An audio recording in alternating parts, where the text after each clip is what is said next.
Good day. I am Kim Campbell, and I'm coming to you from Ames, Iowa. This video is a follow-on to a video that I published in November 2020 when I was forced to develop new magazines that would fit for the Ruger American Action in 223 Remington with the Magpul Hunter American stock.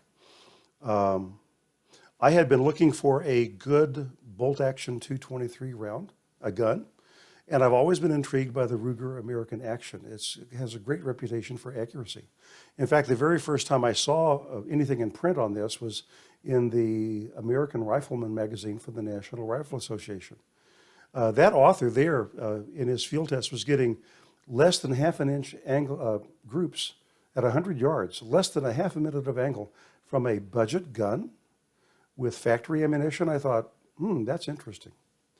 Turns out over the years that we've seen both Savage and Ruger perfect ways to mount the barrel to the receiver that gives just inherently great accuracy. The Savage guns, the 110, is mounted in a modular chassis, and it's a tack driving gun at a good budget. So I thought, okay, this may be a good combination. So that's where I'm going to start. I went to Des Moines, found a Ruger American Predator in 223.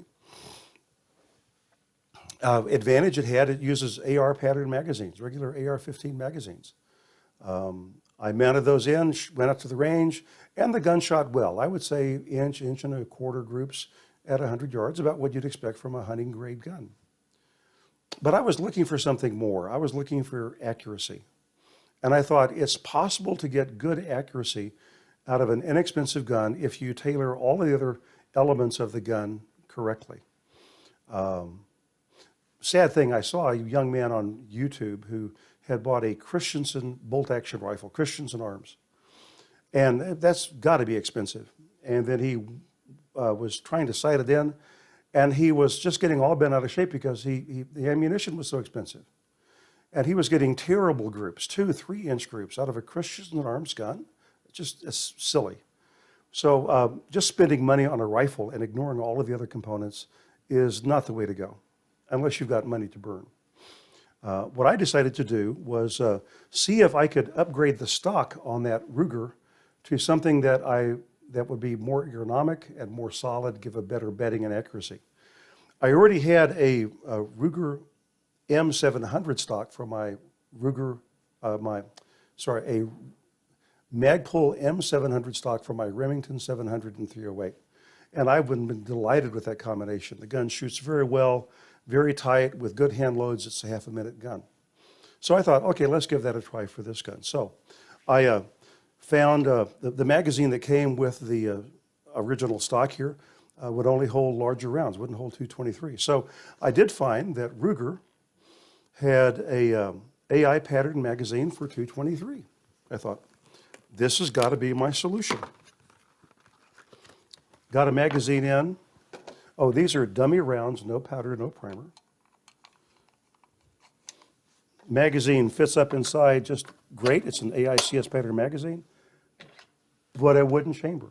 The bottom lug of the bolt that normally pushes the round in just glides right over it. This magazine does not set high enough in the action for the bolt to be able to pick up a round and drive it into the chamber. So that resulted in a lot of experimentation and some investigation.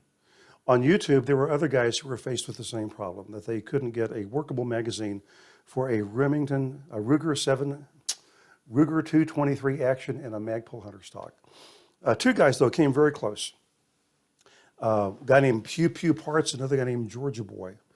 And they would make some modifications of the magazine by removing some plastic on the back edges here and on the front edge, so it would set up a little higher. And that worked relatively well for them. They still weren't happy with the result because the magazine was loose inside the mag well. But at least they got part of the way down the road. Well, I looked at that and I thought, there has got to be more to the solution than that. And I then developed this magazine that has small cutouts.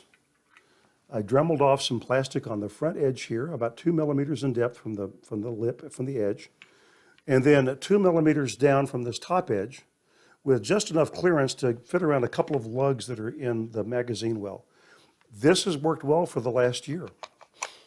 I also then had to build up the magazine catch on the back because this magazine fits higher, and the little small lip here that would contact the mag catch now is too high, and it allows the magazine to rock down and come out of alignment. Building this up a little bit, and now I have workable magazine. Chamber's great, ejects very well, and I've been using this combination now for the last year. Multiple trips to the range, and have been delighted. This is a reliable and workable solution. Very happy with that. Now the gun reaches the potential that it has.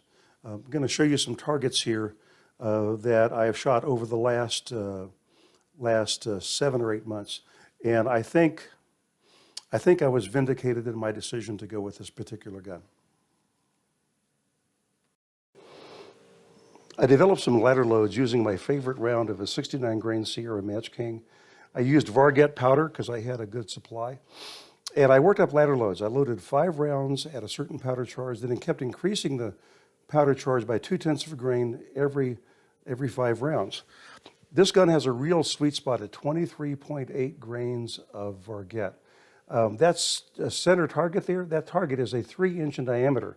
So I've got 4 out of 5 rounds that are in about a 1/2 inch diameter on that target. Very happy with that. Target I shot on September the 9th, 4 out of 5 rounds into 0.4035 inches. That is very acceptable accuracy. Very, very happy with that. And here is a target shot the same day. And fortunately, 4 out of 5 rounds goes into 0.2280 inches. 5 out of 5 into 0.5585 inches. So this gun is consistently shooting under a 1/2 minute of angle, sometimes a 1/4 minute angle when the shooter does his part. Very, again, pleased with that group.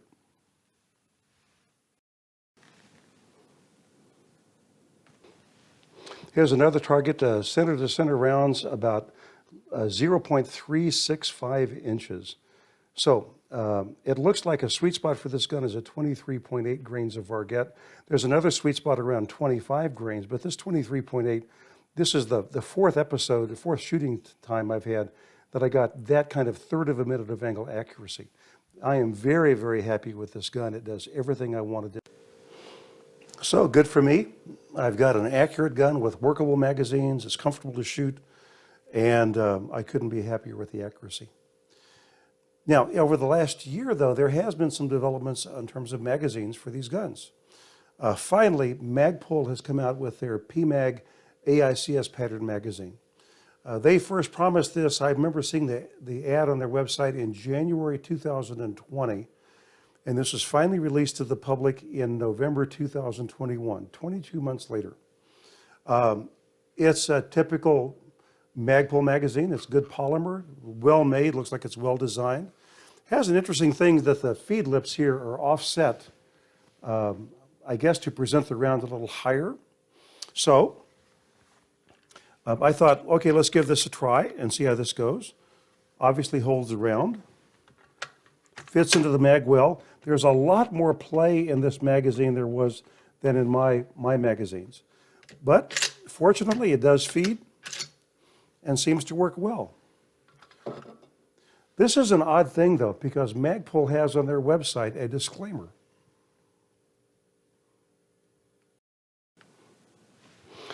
The Magpul website says, due to the feed geometry dictated by the 223 Remington cartridge and the Ruger American overall receiver length, this magazine is not recommended for use in the Ruger American rifle. While it may be possible to insert the magazine into Ruger American rifles that accept AICS pattern magazines, function and reliability may be heavily compromised. Well, that's not going to help us at all. So we're kind of back to square two now.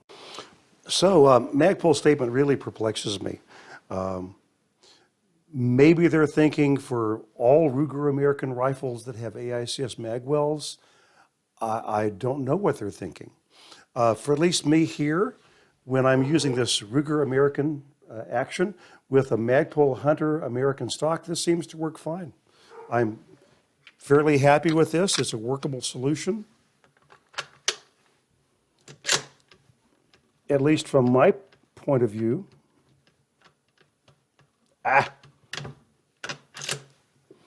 But your mileage may vary. So let's take a look at some relative things. First of all, this magazine is very, very tall. It is a lot higher than my magazine. It probably hangs down from the gun maybe a full quarter of an inch, half an inch or more. I think my magazine fits into the mag well more securely. Mine has like no play, and it presents the round up higher than the bolt does on the Magpul magazine. This one, the bolt is touching, but there's not a lot of extra play. On mine, there's a good 2 millimeters of contact between the front bolt lug and the rim of the cartridge. That is as positive as you'd want to be for feeding the magazine. Okay, so I think out of the solutions that we have available, I think my solution still comes up to be the best one. Let me go back and review with you what the issues are on using the regular standard AICS magazines on Ruger American Actions in the Magpul Hunter stock. Let's go back and review that for a second. Okay, we are now looking up inside the mag well from the bottom on the Hunter American stock. You'll see there are 3 tabs there, 1 in the front and 2 in the back of the magazine well. Hard to see, I put some markers here to show you that front tab and the 2 back tabs. Those tabs are on the Ruger, the Magpul Action, and those are the tabs that limit the upward travel of the magazine. So we have to file down the edges of the magazine to fit past those tabs to present the round a little higher. Okay, this is one of my modified magazines, and I want to move a little bit closer to you so you can see a little bit more of the detail of what I've done. We want the magazine to fit higher. We don't want to take off the metal tabs from the mag well, obviously, because then the magazine could just jam up in the gun. So we want to reduce this front lip here just about 2 millimeters. Here's a picture of the front edges and the back edges of the magazine. Picture of my modified magazine on the left and the unmodified on the right. All I have done is removed about 2 millimeters of plastic from that front top edge of the magazine, just wide enough to go past that tab that's on the front of the mag well. That allows the front of the magazine to fit higher.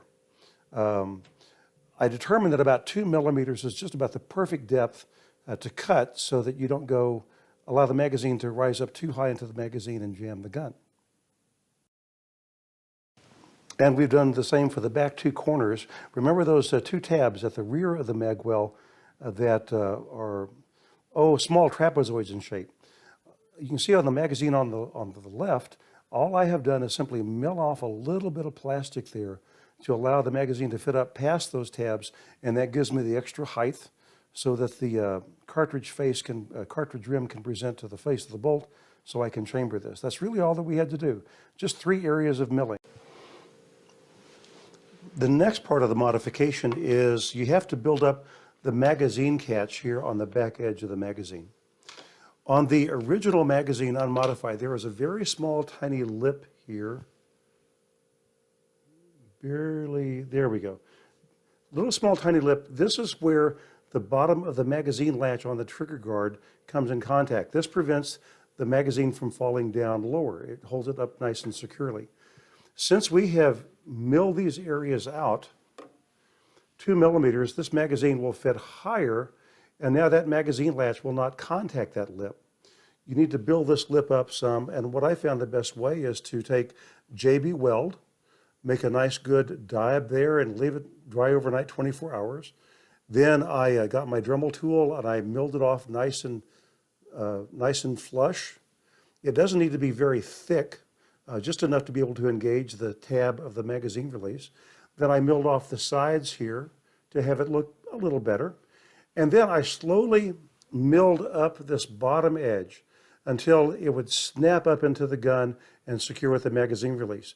Also, when you do that, then there is just simply no play in the magazine, and the bottom edge can't drift down because there's just excellent contact with the magazine release lever on the Magpul. So 2 parts. You need to certainly trim off the front edge of the magazines of this back 2 edges, 2 millimeters, as I've bored you to tears telling you, but also make about a 2 millimeter increase in this magazine latch so that the magazine catch will secure this magazine securely. On the very front of the magazine and on these back 2 edges. If you go too deep and take off more than 2 millimeters, then this magazine will go higher in the action and jam on the back of the bolt. If you slip in an unmodified magazine and check, there's only about 3 millimeters of clearance from the bottom edge of the bolt lug to the top edge of the magazine, or to this tab right here, only about 3 millimeters. If you go more than that, you're going to have the bottom lug of the bolt hitting into this tab here on the bottom, on the magazine. So 3 millimeters is too much. 2 millimeters is just about right. It lets the magazine come up high enough that there is a good contact between the cartridge base and the front of the bolt. 2 millimeters is perfect. Now, what I did though, you can use all kinds of different bits. I found that this carving bit, let me get out of the way here. There we go, carving bit. This looks like a drill bit. It looks like a small router bit. It spirals on the side, cutting edges, but also a cutting edge here on the very tip. And what this allows you to do is use the side edges to cut, but also the front edge, the tip edge here, to mill down and smooth off the plastic here. It just gives a good milling surface. So it's kind of two purposes. What I want to stress though is the cutting depth, 2 millimeters. What I did was I measured down from the front edge, drew a line with pencil, and then put some carpenter's tape there so that I would have a definite marker of how far not to go past. The same thing for the back edge. Measure down 2 millimeters from this top corner, put a line there, then some carpenter's tape so that I would have a definite positive of how far I wanted to go down and not go past that.